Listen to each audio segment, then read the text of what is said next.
ಚಾಮುಂಡೇಶ್ವರಿ ಕ್ಷೇತ್ರದ ಶಾಸಕ ಜಿಟಿ ದೇವೇಗೌಡ ಅವರ ಮೊಮ್ಮಗಳು ಅನಾರೋಗ್ಯದಿಂದ ಸಾವನ್ನಪ್ಪಿದ್ದು 6 ತಿಂಗಳಿನಿಂದ ಬೋನ್ ಕ್ಯಾನ್ಸರ್ನಿಂದ ಬಳಲುತ್ತಿದ್ದ ಮಗು ಚಿಕಿತ್ಸೆ ಫಲಕಾರಿಯಾಗದೆ ಮಗು ಸಾವನ್ನಪ್ಪಿದೆ.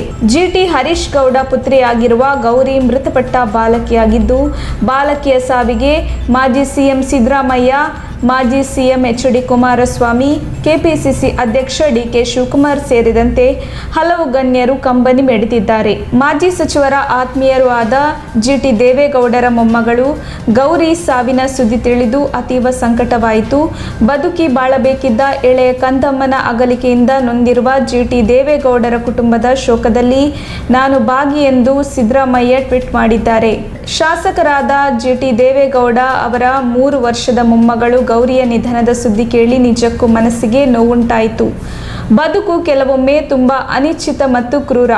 ಆಕೆಯ ಆತ್ಮಕ್ಕೆ ಶಾಂತಿ ಸಿಗಲಿ. ಈ ನೋವನ್ನು ಸಹಿಸುವ ಶಕ್ತಿಯನ್ನು ದೇವರು ಆ ಕುಟುಂಬಕ್ಕೆ ಕೊಡಲಿ ಎಂದು ಡಿ.ಕೆ. ಶಿವಕುಮಾರ್ ಟ್ವೀಟ್ ಮಾಡಿದ್ದಾರೆ. ಮಾಜಿ ಮಂತ್ರಿಗಳಾದ ಜಿಟಿ ದೇವೇಗೌಡರ ಮೊಮ್ಮಗಳು 3 ವರ್ಷದ ಹಸುಗೂಸು ಗೌರಿ ಅನಾರೋಗ್ಯದಿಂದ ಅಸುನೀಗಿರುವ ಸುದ್ದಿ ಕೇಳಿ ದಿಗ್ಭ್ರಮೆಯಾಯಿತು. ಮುದ್ದು ಕಂದಳ ಅಗಲಿಕೆ ನನಗೆ ಬಹಳ ದುಃಖ ಉಂಟು ಮಾಡಿದೆ ಎಂದು ಮಾಜಿ ಸಿಎಂ ಎಚ್.ಡಿ. ಕುಮಾರಸ್ವಾಮಿ ಕಂಬನಿ ಮಿಡಿದಿದ್ದಾರೆ.